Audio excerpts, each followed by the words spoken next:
Hello and welcome to Universum and Oleo's must-know student recruiting trends in the US 2018. My name is Andrew Murray. I'm the content manager here at Universum. And without any further ado, I will hand you over to Jeanette and Yona.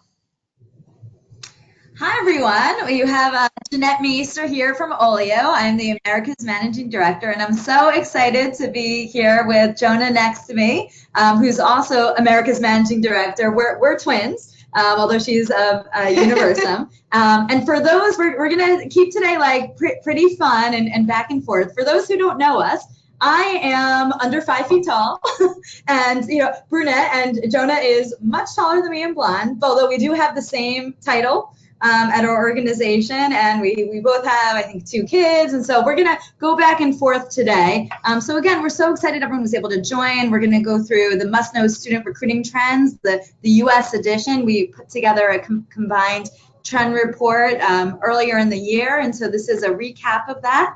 But before we get started, what we thought we would do, let's see, I'm just trying to switch the slides, is just do a quick, for those who don't know Oleeo too well, I'll just walk you through about Oleeo, and then Jonah will walk you through about Universum, and then we'll get into the meat of the bones today and go through what we're really all here to talk about. So for those that don't know Oleeo, we are a 20-year-old HR tech player serving hiring needs such as Morgan Stanley and NBC Universal. Some of you may have known us as WCN. We recently rebranded less than 6 months ago. And just like a little bit more about us, I said we were more than 20 years old, founded in '95. We're really global, so our customers use us in 146 countries. Last count, we have over 400 employers who use our technology. And the piece that we're most always excited about is that candidates like us. They 97% say that they enjoy the process that they go through on behalf of our customers, which is really fantastic. One thing that's really important, and I wanted to just bring up just for everyone to know about Oleeo, and you'll see on the right-hand side with the diversified team circle versus non-diversified team, we really, you may have seen a lot of the stats that Harvard Business Review and McKinsey and everyone puts out around diversity and diverse teams. And, Harvard Business Review put out earlier this year that diversified teams are 400 times more innovative than non-diverse teams. And similar, there was another study McKinsey put out that said, diversified teams, diverse teams are have higher revenues. And so there's so many studies out there, and that's something that we really believe super strongly in at Oleeo. And so our goal and our mission when we think about our technology is to help our customers find, engage, and ultimately hire really great talent, but also diversified talent and diversified teams, because we feel like if we can do that and help our customers with that, that's going to make a huge impact on the world. And so we believe in that so much when we rebranded and went to the name Oleeo. Oleeo actually means a diverse collection of things. When they're brought together, make something beautiful. And so we really feel like that's such an important part of what we do that we wove it into the fabric of our company. So just quickly again, aside from some of the companies we work for, and I have a selection of them here just to give you a sense, we also won the Aragon Research Hot Vendor Award of the Year this past year. And then the other piece, just again to make it a little more clear in terms of what we do from a technology standpoint, is we have an applicant tracking system, an ATS, a CRM, event management, also interview management and program management, lots of management that we do. And our program management is a lot around helping to manage your interns over your summer and full-time and talent mobility. But within that, we're all about overlaying intelligence. And so AI and machine learning to really help our organizations that we work with, find that great talent, engage with them, and ultimately hire them, and hire really great diverse talent. So with that, that's a quick snapshot of what Oleeo is about. And now I will turn it over to Jonah to talk a bit more about Universum.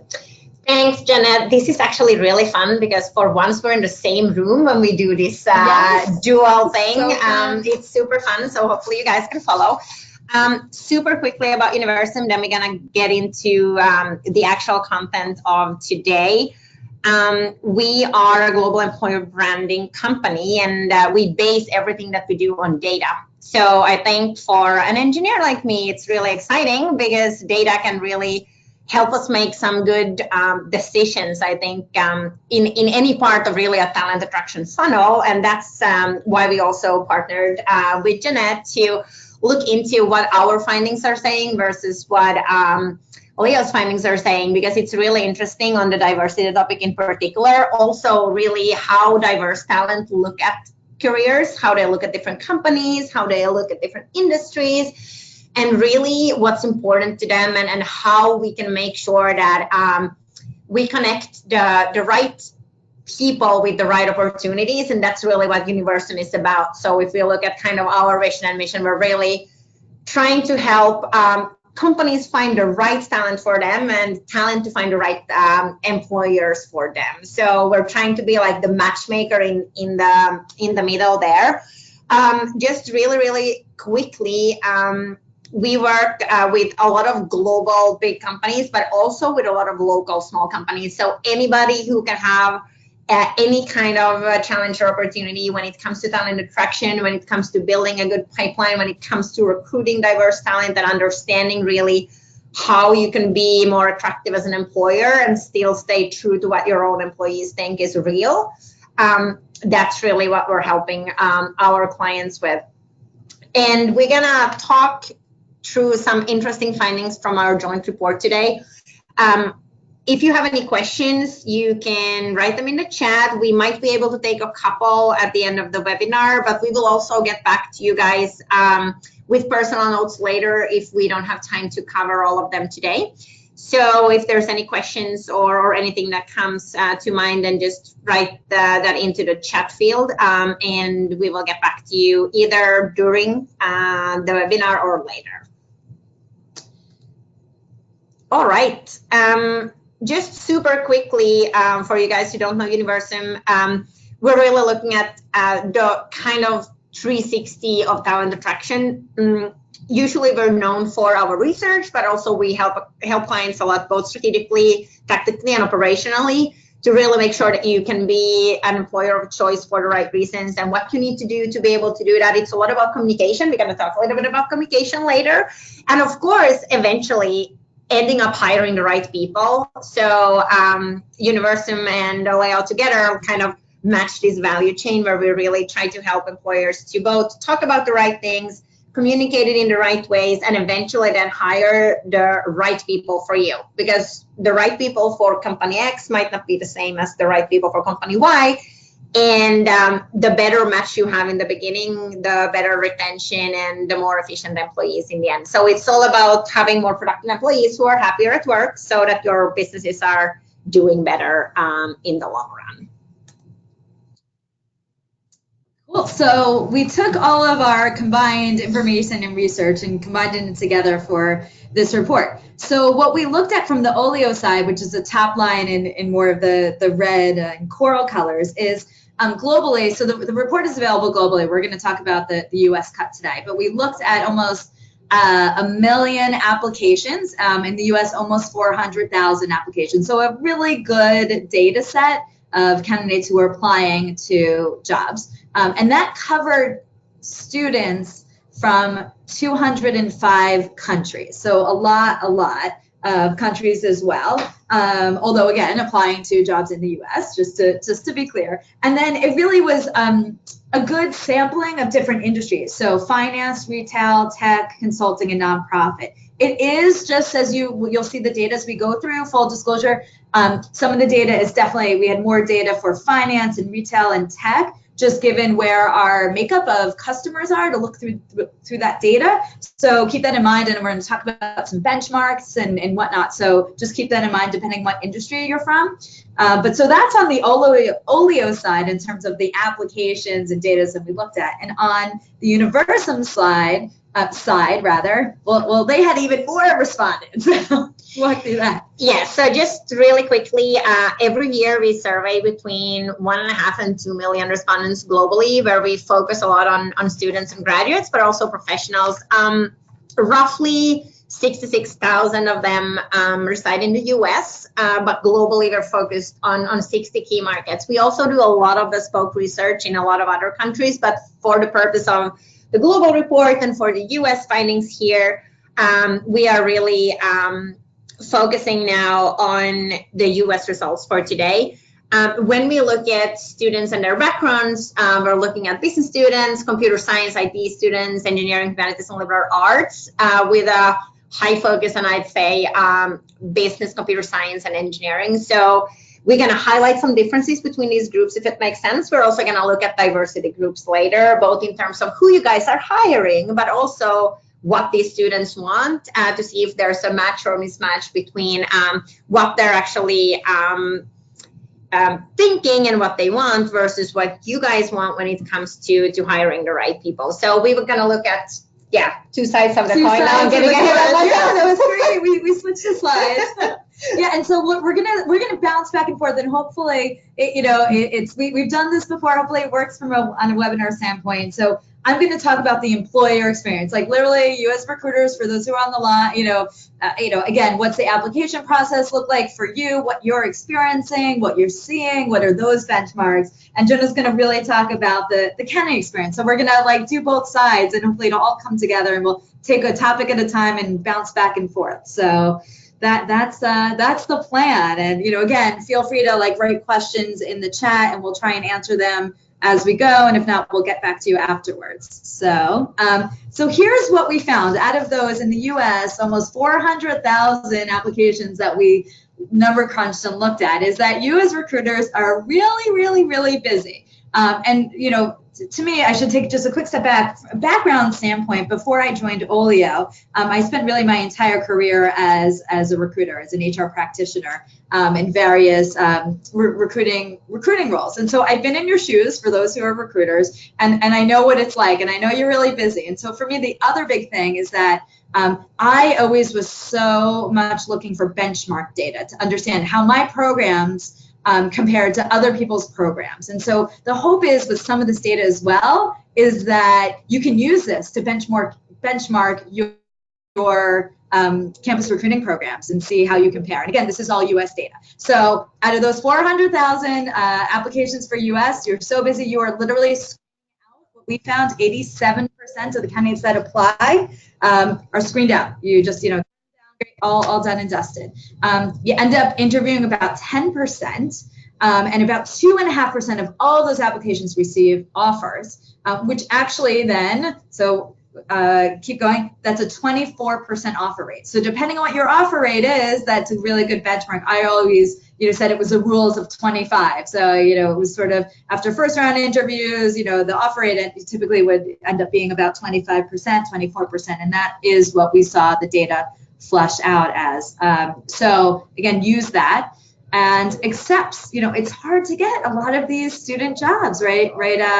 So 1.8% accept out of everything, and that's a 74% accept rate.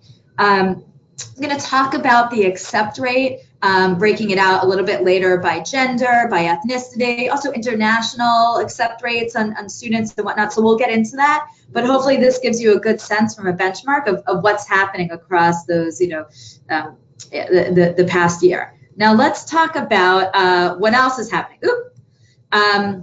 You guys are really busy, but unfortunately, we know we lose candidates. We're losing candidates, and I thought it was interesting to show you this data on a stage-by-stage basis. So, typically about 3% are withdrawing at the application and screening stage. So you're losing candidates, and those could be really great, terrific candidates. So we'll talk about a little bit later of some strategies you can do to try and make that withdrawal rate even lower. The other rate that I didn't love when I saw the data was a 14% withdrawal rate at the interview stage. So out of all of those, just to be clear, out of everyone that you've decided to interview, or that our data showed, 14% withdrew.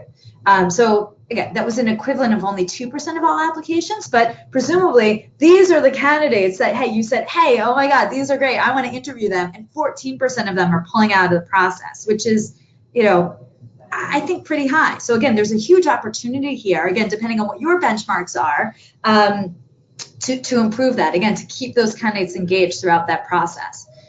Decline rate is 23% of all offers. 23% are declining, going elsewhere. There's, a small rescinded offer rate. So, that probably means those who aren't passing your background checks or, visa issues or whatnot. And then about 2% renege, again, at the offer stage of those you're giving offers to. So between the reneges and the rescinded and whatnot, they're definitely losing out there. So again, gives you a sense of benchmarks. Again, I think big opportunities with the 14% withdrawal rate at the interview stage that we can talk about. The decline rate, I've seen that 23% decline rate for many years. But again, we always want to get that decline rate. You want those candidates you're giving offers to, you obviously want them to accept and not go to a competitor. So that's where, what we saw with our data from an application standpoint and what you're experiencing on the employer side as recruiters. So I'll flip it over to Jonah, who can talk about, well, maybe reasons why some of this stuff is happening. It's really exciting and interesting to see those numbers, because what we see in our survey too is really that graduates have so many more options these days than they had before. And just to give you kind of an overview, 2008, and this was before the financial crisis, the average number of considered employers that a student would take in the survey would be 12. So the students would look at like, oh, which industries am I interested in? Oh, maybe if I'm a top tier student from an Ivy League school, I studied finance, I'm going to go into investment banking or management consulting, and that's it. And then I would consider around 12 employers. However, when we fast forward, these days, it looks completely different. So both in terms of volume, but also in terms of how the graduates are looking at this. So we've gone from 12 to 25 in 10 years approx. And 2018, we're also around 25.3, I think. So we're still at the 25 number. It's really interesting because before the students would choose only one or two industries and like the employers within that industry. Now what they do is, hey, I have much more options, but I only pick the first two, the best two per industry. So let's take the same student, an Ivy League student who studied finance with good grades. They're looking at, oh, I can work for a startup, or I can found my own company, or I can go to a Silicon Valley firm, or I can go to an investment bank, or I can go to a CPG, I can go to an NGO, I can go anywhere. And instead of really focusing and narrowing it down to one specific industry and looking at maybe the top tier firms within that industry, they're really looking broadly, like what are all the options that I have with the background that I have. And it's really interesting because it really changes the game. You maybe have to sell the industry to them. Maybe then within that industry, you need to somehow differentiate. You need to make them understand like what's different at my firm versus the firm next door. How are we different in who are we looking for, and how can the student or the graduate understand where's the match? So they're really looking at like, what is the type of company I want to work for, and who are the people who work there, and who do I want to work with? And we're going to go more into detail about this also from a diversity perspective real soon. So if we look at what the students are really looking for, what's really interesting is when we look at the US in particular, this might come as a surprise to some of you, but really what's important to the students is that I work in an environment that's fair. And what does that then mean to the students? Well, it means a little bit different things to students with different backgrounds, but they really want to know what's expected from them. They want to know, how do I know if I have done a good job? Who will I work with? Will I get the support that I need? But at the same time, I understand that I need to do a lot. So basically, putting the myth in a trash can that, the students are only there for like the free lunch and someone's going to tell me what to do and I don't need to do anything myself. It's not about that at all. It's just more about a sense of belonging and kind of inclusiveness. And we're going to talk about that when we look at the diversity results.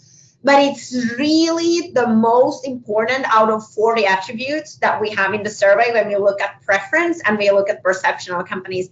It's so important to the students. And this goes even for the ones with the best grades from the best schools with the best prospects. So it's not just the average American student. It really applies also to really the top tier students out there. And in addition, and this probably doesn't come as a surprise, learning is really a key priority. And with learning these days, students mean different things. So depending on in which industry you're in or what type of company you're in, you're probably going to learn in different ways, and the students understand that. So let's say they join a startup, then you're probably going to learn how a company is run, regardless if you do it from a marketing perspective or a finance perspective. So you will learn while the company grows how to really start a company and how to grow it. If they go to one of the Goldmans or the JP Morgans of the world, then they're expecting a lot of, let's say, more traditional learning courses. It can be everything from like how to do a financial analysis to how to keynote speak in front of clients. It can be anything really. So the students are really looking at like, how can I learn more? Because I know it's not enough what I learned in school.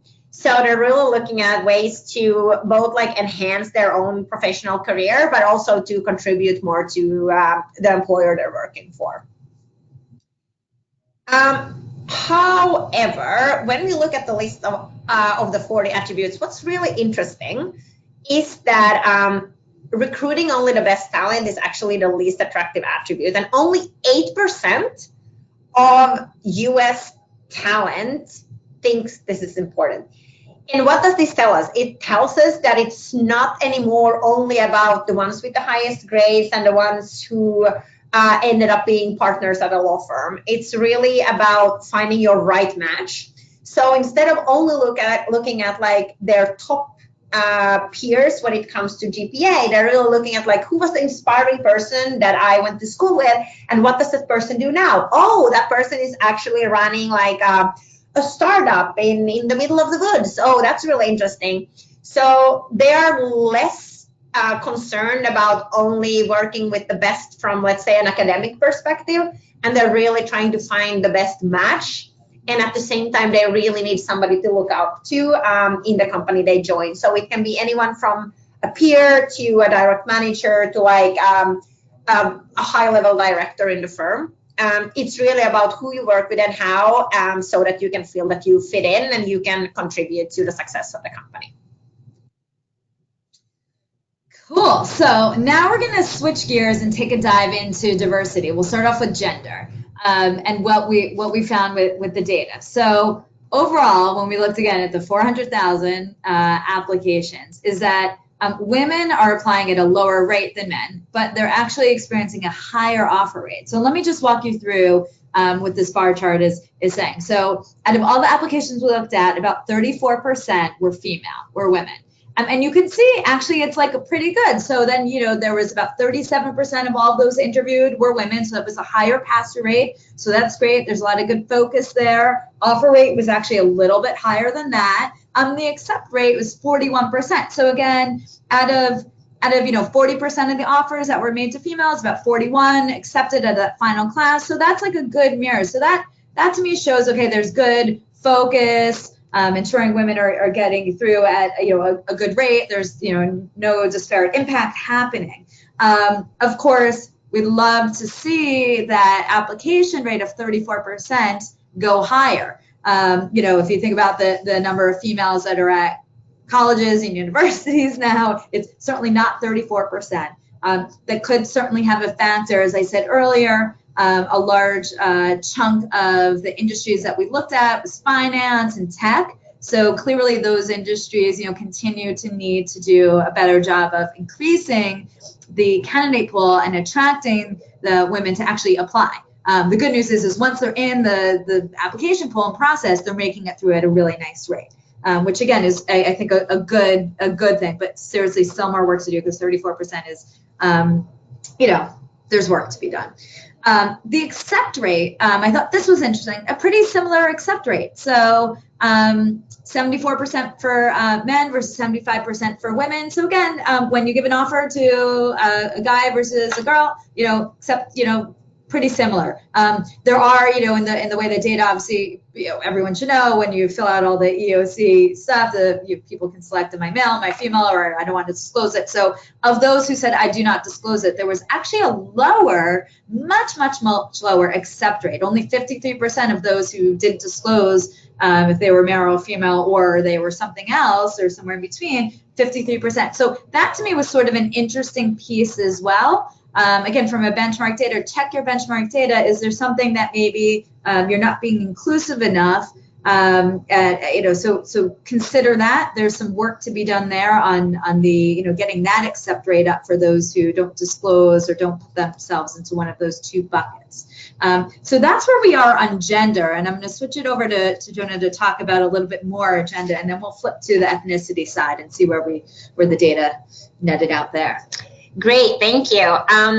I think this is really interesting, and of course we are like two women in the room here. But it's really interesting in the data to see what the differences are really between the genders. Building on what we talked about earlier, female students are even more concerned than their male counterparts in terms of what's going to be expected from me. When will I know if I actually did a good job? So female students are really keen to understand what they have to do, how they can progress, how they can be measured. They are really keen on having kind of a clear view on how they can advance. And almost half of them tell us that a clear path for advancement is a top priority for them.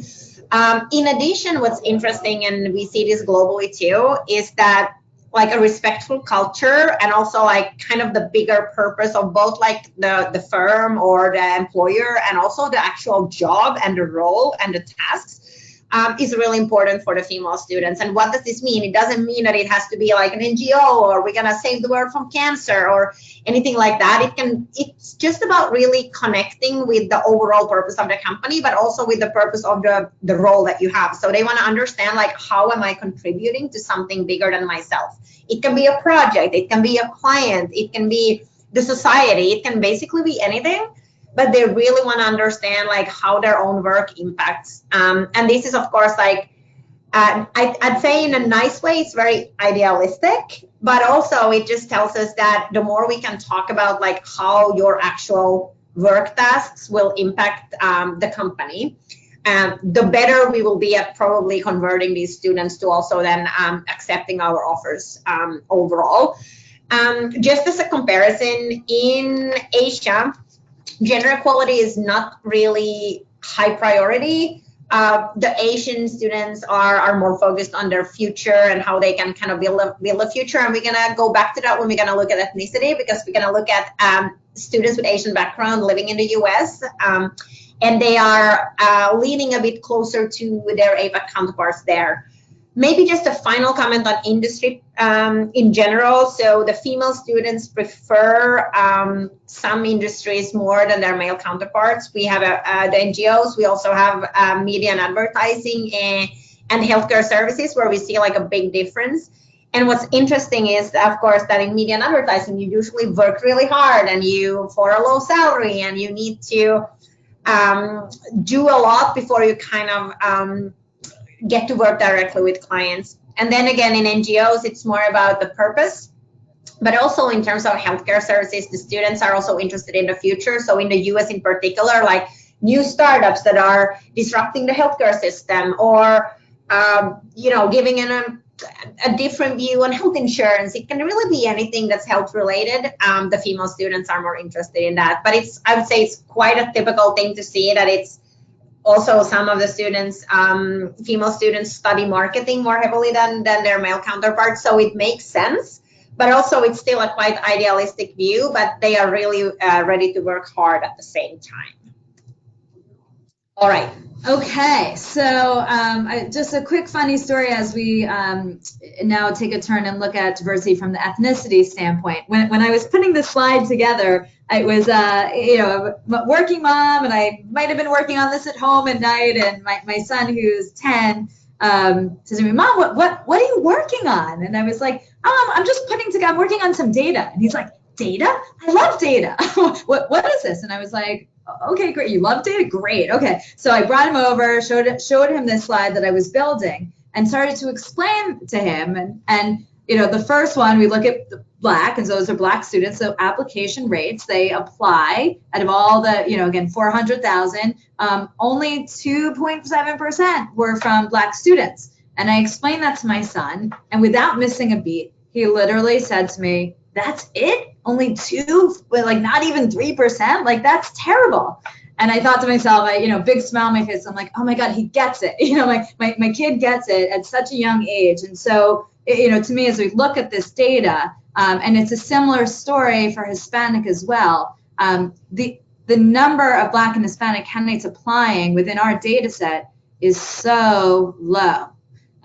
You know, we before, you know, women was at 34%. That's low. That can, obviously, we would like to see that closer to that 50%, if not higher, just to represent the population. But if you look at Black and Hispanic, that is just such a low percentage. So a lot more work to be done there on increasing, again, similar story, increasing the application, number of applications. How do you attract and engage those candidates, and, you know, sell yourself and your company and the story and what you're about, and make sure these candidates feel welcome and included and they want to be there. So, you know, a lot of work, you know, can be done there, a lot of opportunity, which is terrific, but a lot more work. Now, once they're in the process, you know, it's good. They're getting passed through each stage of the hiring process at a higher rate, which again is good. That means there's focus, a lot of good effort. So that's fantastic. And again, similar offer versus offer rate and accept rate. So again, that's, you know, that's terrific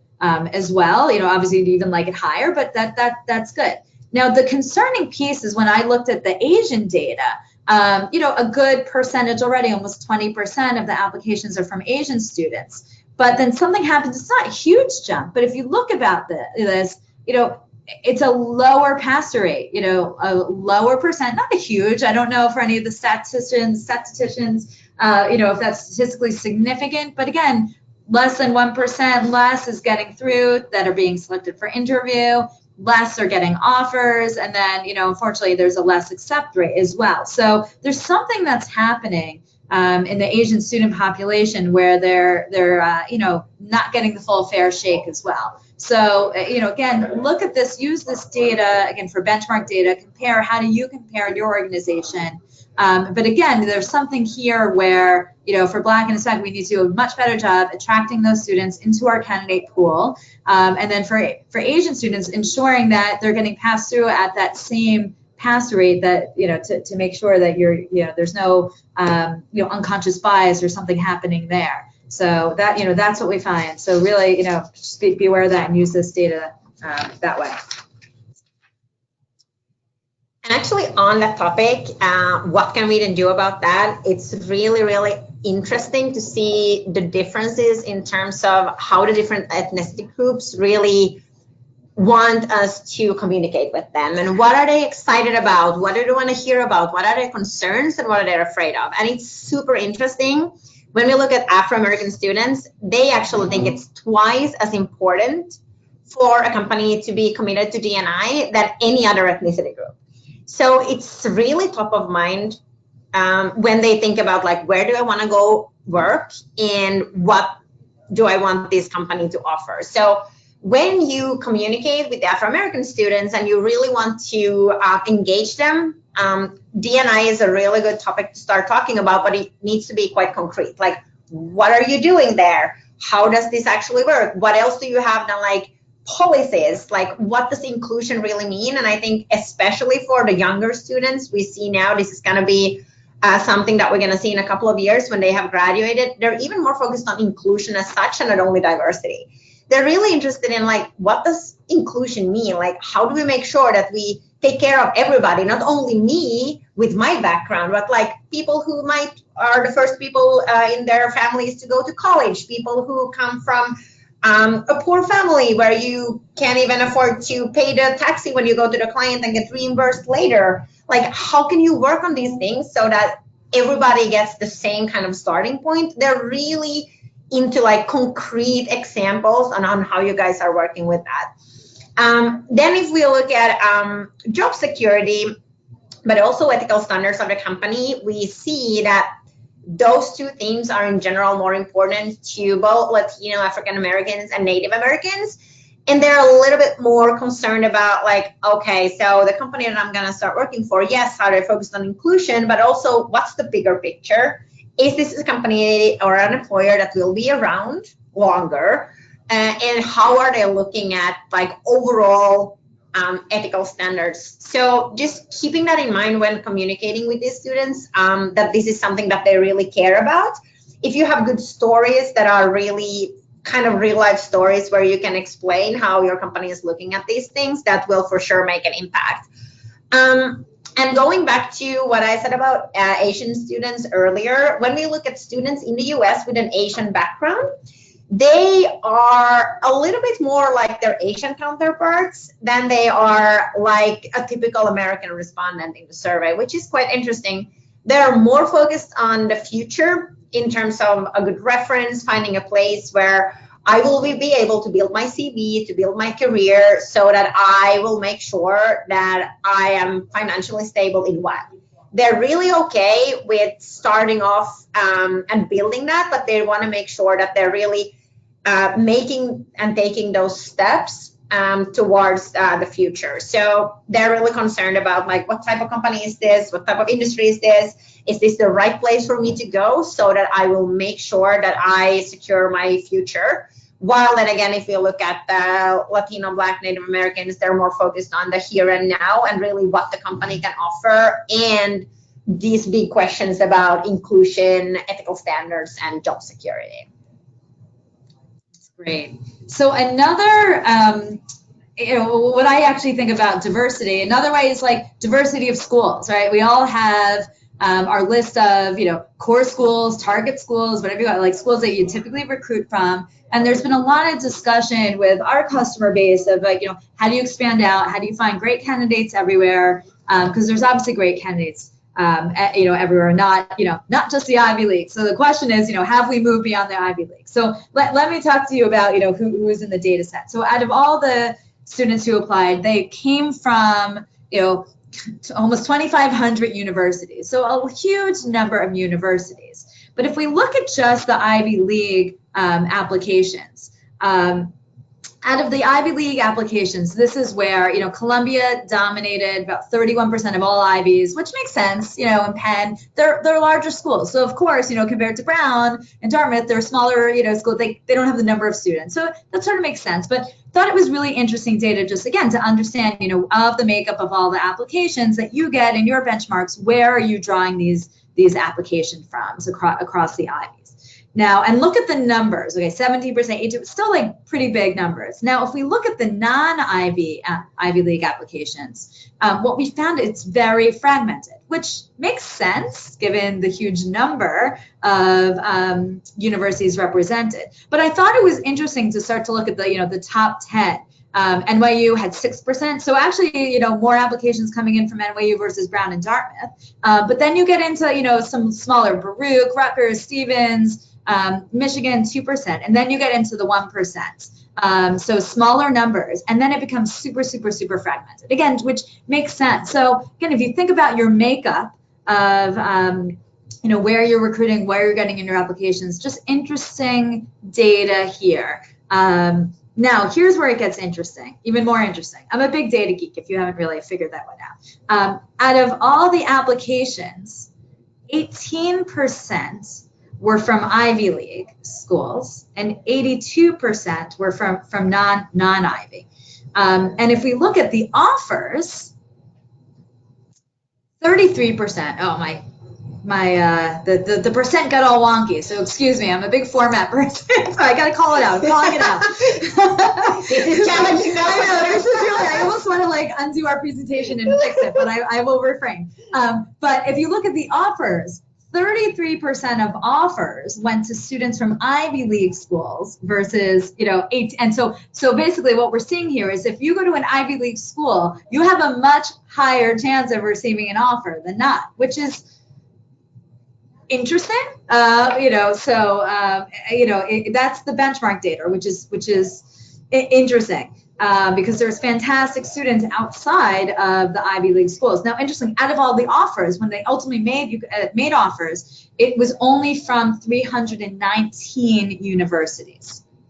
So we whittled down from almost 2,500 schools to 319. Huge drop off, huge drop off. So what's interesting is, does it mean the number of offers if you go to an Ivy? Because we as campus recruiters understand what makes a great candidate, because we know Columbia. If that's one of your core schools, if a student has a certain award, like that's a great school, that's a great award. Okay, that's the top person, I'm going after them. Versus university of somewhere you've never heard of.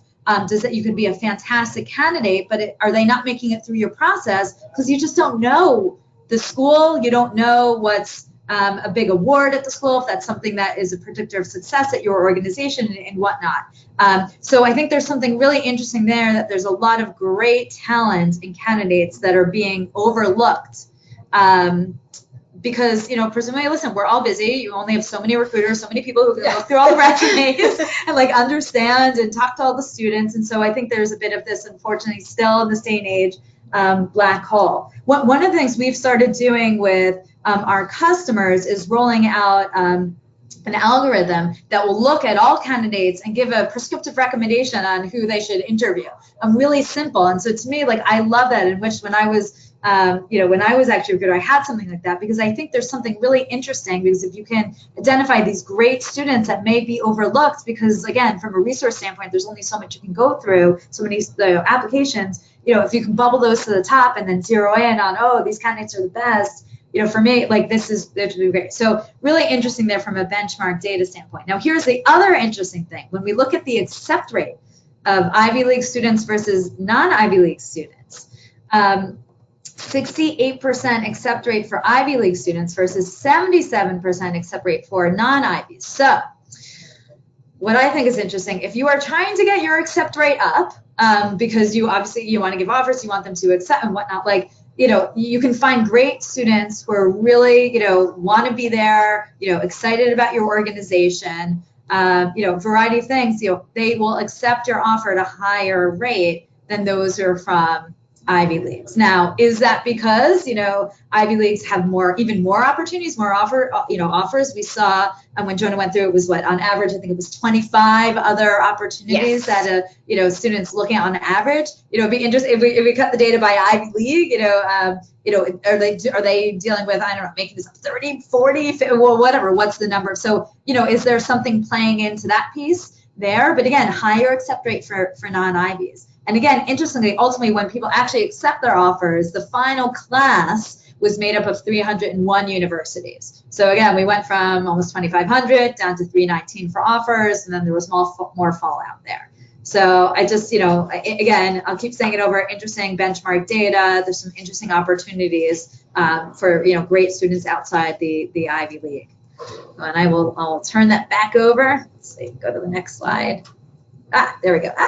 There we go. Okay. This is super interesting, I have to say, because what we hear at University too is that more and more companies are looking into diversifying really their talent pool and looking at a new set of target schools, most probably, and at least looking at the best resumes from non-target schools, moving away from a very traditional way to trying to find the golden nuggets from other schools too.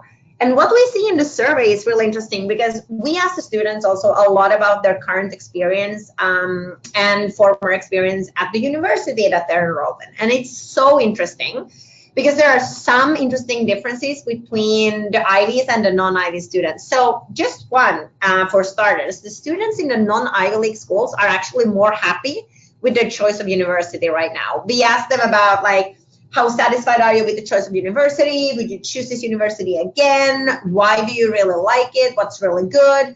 Has this been as expected? And do you think this is a good value for time and money that you're spending? And in general, we just see that the non-Ivy League students are more happy with their current choice. Then you can, of course, ask the question, why is that? Is it because the Ivy League students might be more selective, or they might have higher standards? Maybe, or maybe this is just telling us that there are also some other good schools out there to recruit from. Maybe it's both.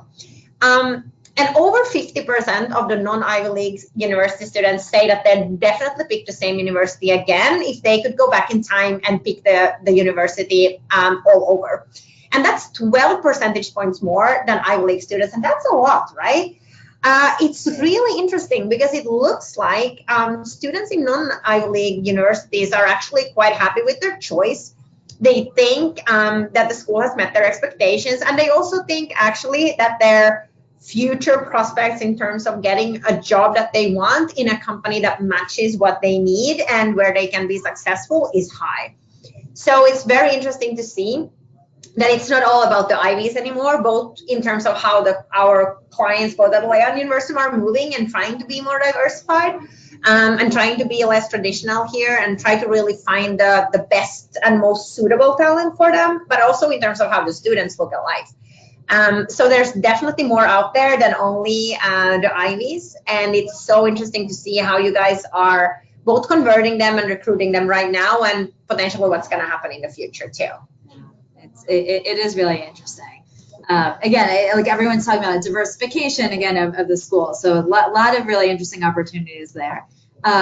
So let's switch gears, and this will be our last cut of the data, is around international students. So, we talked about general, and then we talked about different, cuts of diversity with gender, ethnicity, school, so international students. So we looked out of all the applications, the students were from 156 countries, which is a huge number. And again, applying to U.S. jobs, U.S. jobs. So the interesting thing is, out of all the countries, out of the applications, 85% actually were from U.S. students.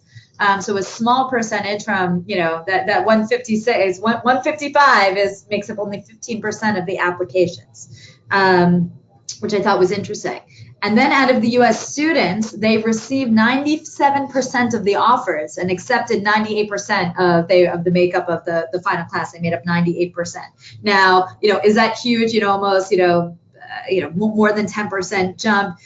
That could certainly have to do with visas and whatnot, U.S. work authorization, but again, huge percentage, which again makes sense. We're talking about U.S. jobs and U.S. But again, it's fascinating. So let's take a look at where the other applications were coming from. So we put together a top 10. What other countries? So top 10. Most of the majority of all the applications, certainly in the top 10, and I have this bold: China, UK, Canada, and India. So Canada is right next door. In US, that makes sense. UK, same language, similar language. There are all certain words like jumper versus sweater, but but China, huge. Those were the top, in India, and who made up the top. Now let's look at the top. Oh, sorry. Before I show you the top number of offers, for those who like to see things visually versus just in a list, we've put together actually a heat map of where the applications are coming from to give you a sense as well. So, everyone has different learning styles, and I told you we value diversity and diversified thinking and whatnot. So really, here's a heat map. So there we go. So again, similar thing, and you can see the pockets of the most interest, which is representative of, the number of applications. China and India are red. Again, more interest. US obviously represented that 85%. Canada, I said. And then you can see a little bit less. Obviously, zero interest. You can see pockets of black, gray, shades of gray, and, the mint, Brazil, and, I think that's Brazil. Yeah, it's all. So you get a sense. Russia, again, so it gives you a sense visually. So it's the same way, except another way. So we're going to get rid of our heat map so you can see other things. Okay, so offers. So again, top 4 is the same top 4 as the number of applications, which again makes sense, but a slightly different order. So Canada was number 3. Now they came out as number 1. China, pretty close. UK and India. So those are really the big piece there, which again I thought was interesting as you look at where are you attracting students from, where they're applying from, etc. So now let's take a look at the accept rate. So here's an interesting piece, is that if you aren't from the US, you're accepting your offers at a 60% rate compared to US students at a 74% rate. So something is happening. It's a big change, you know, that's 14 percentage difference, which is definitely statistically significant.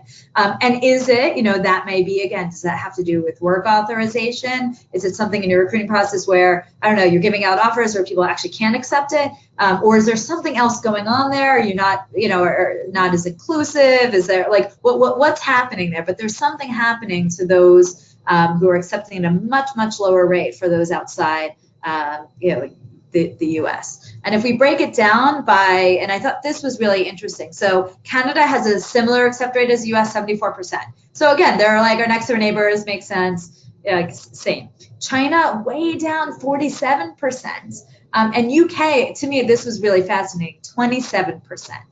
Now this data is from, when we looked at all of this, was from, we're just finishing up the 2018. This is at the end of 2017. So some people have suggested to me, you know, there was, you know, things going on as, you know, there is every year with the number of visas that come through and whatnot. And I know we all tear our hair out dealing with that every year. So, you know, someone suggested there was something that went on, you know, then, which sort of feels a little far away, but it wasn't, with some of the visas and whatnot. Maybe that impacted the accept rate. But much, you know, to me, that was surprising, the 27% accept rate for UK students. And then so on. Ireland was, you know, 90%. And then you get down to, I thought this was interesting, all the way down to, you know, offers number 10, it was tied with Russia, Switzerland, Colombia, Poland. It was like, you know, range from 100% accept rate down to, you know, 0%. I do want to call out one thing that some people have asked me about. So Puerto Rico, I put down as number 6. So I want to say, we know Puerto Rico is part of the US. But I thought we separated this data out because it was so interesting, because look at that accept rate of 43% versus, again, if you just isolate the actual state, the 50 states, of 74, that was a huge difference. And we thought that was so interesting that I wanted to separate it out so everyone could get a sense of and see that data point. Because again, that also goes to diversity and recruiting from that standpoint. So I just wanted to pull that out. But yes, we do know it's part of the US. So just interesting information when you think about, again, international students, your accept rate, are you attracting them? Are they making it through your process? Is it a visa issue and whatnot? So now let's talk a little bit more about international students from the candidate side. Let's see. Great, thank you. Super interesting again. If we look at kind of another perspective here, in the survey, we have a lot of information about what students want to do and what they have done. And if we just look at kind of the international aspect in general, and keep in mind we cover 60 countries, and actually there was a question before about like the 66,000 respondents from the US versus the 1.5 million globally. And actually in the US, we have almost like double of the respondents than it would be if we would look at the 60 markets, and 1.5 million, that would be 25,000 per market. So in the US, we have quite okay coverage, I'd say, with the respondents. That said, only 1 out of 5 students are interested in an international career. And this is 18 percentage points lower than the global average. That's amazing, that's a huge right? Number. That's a huge number, and it's so interesting when we dig into the reasons why. There's a couple of reasons for this. First of all, the American students tell us that, why would I go outside the United States when all the cool companies are here?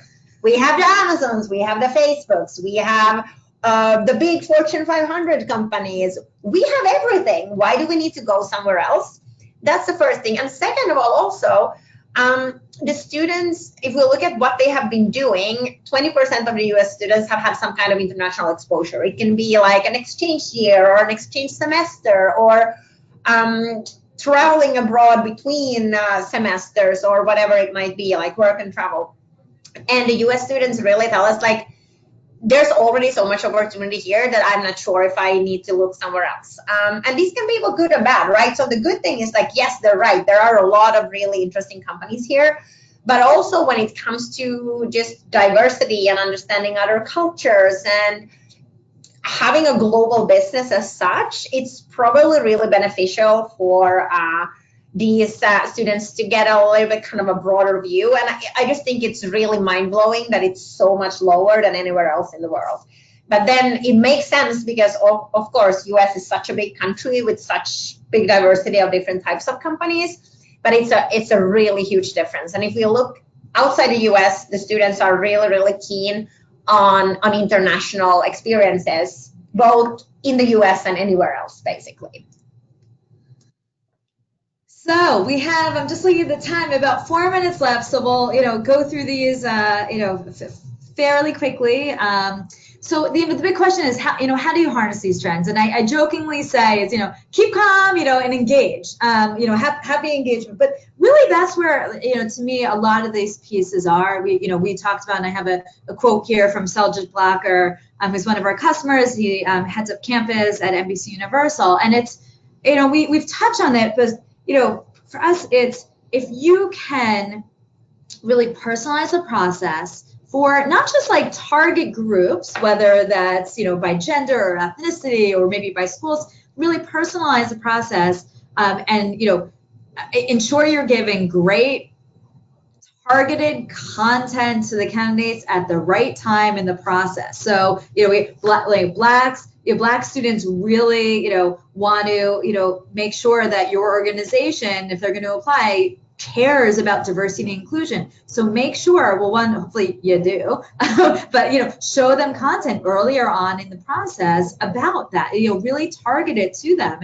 And you can give them extra specialized content to engage them, to get them to apply. So you have to show them earlier on and then, bring it through when it's time to, interview, show the candidates the interview. If they really care about interview tips or that they want to have a great training program, make sure you're showing them the personalizing, everything at the right time. We think about it, it's like, it becomes, if you can show the right content, at the right time, to the right students, like you're golden. So that's, that's a really, big piece. And I think, here we have, the top 10 most effective communication channels. So you can, I'll let Jonah go through them, but, you can find out more in our report as well. Yes, and I was just looking at the time as always when we two get together, we're running out of time. Exactly. Yes. I just think it's really interesting how this has changed over the last 5 years. Yes. Obviously 5 years ago, social media wasn't this big at all. The media landscape changes really, really quickly, but so does also the attention span of the students. We have social media, employer websites, career fairs in the top 3, but of course they all serve different purposes. So no one's going to come to your website if they don't think you're interesting. They're not going to be like, what am I going to do today? I'm going to scroll through all these companies and their websites. That's not going to happen. So how you can get them to be engaged and then eventually come to your place where you have some good information is really going to be key. Social media and how to work with that, which channels to use, it's really, really changing. We see more and more visual content coming out. It's harder to get attention from the students. More employers are also now on Instagram and Snapchat trying to get attention in the right way. And really the golden rule is if you're relevant and you're where the students are, they're probably gonna engage with you. You're gonna catch their attention and they're gonna start to engage with you. But it's really hard to catch somebody's attention. So knowing what to talk about, how to talk about it, how to make it engaging and interesting is really key. And also, just to give you some global comparison to end this day with, is really the career fairs and face-to-face interaction is so important in US, UK, and China. Much, much more important than anywhere else in the world. The US students are really keen to meet you guys in person. We have different companies who have tried to do a whole online assessment or not going on campus, and it's backfiring still. They really want to meet you and your people and your recruiters and people who work for you already. So a good mix between, I'd say, modern techie online and also kind of a high touch approach. I think high tech, high touch at the same time. It's not that simple, but that's really what's gonna engage these students. And of course, it depends on where you're at in terms of the funnel too. Do you need to start just inducing interest in general, or are you actually trying to get somebody to apply right now and actually then accept an offer? Different channels and different tactics work in different parts of the talent acquisition funnel, really. Absolutely. So we are like so out of time, but so if you want more, we have, should we skip? We'll just skip this. We can skip. Okay, Yes. so, we got some more. Okay, we're going to skip this because we're literally at the top of the hour, but you can download the full research report, which goes into even more in depth at this bit.ly at 2018 student trends. And the other thing, if you have questions, because I'm sure there was questions that we're not getting to, you can certainly reach either one of us. We're on Twitter, we're on LinkedIn, you can tweet at us, or reach out, and we'd be happy to answer any further questions. So with that, I think thank you. Thanks for joining us today. Thanks for joining us today and for listening. And if you have any questions also later, we're happy to answer any of them. And really exciting, right? Yeah. Have a good day, everybody. Yeah, enjoy. Bye. Bye, everyone.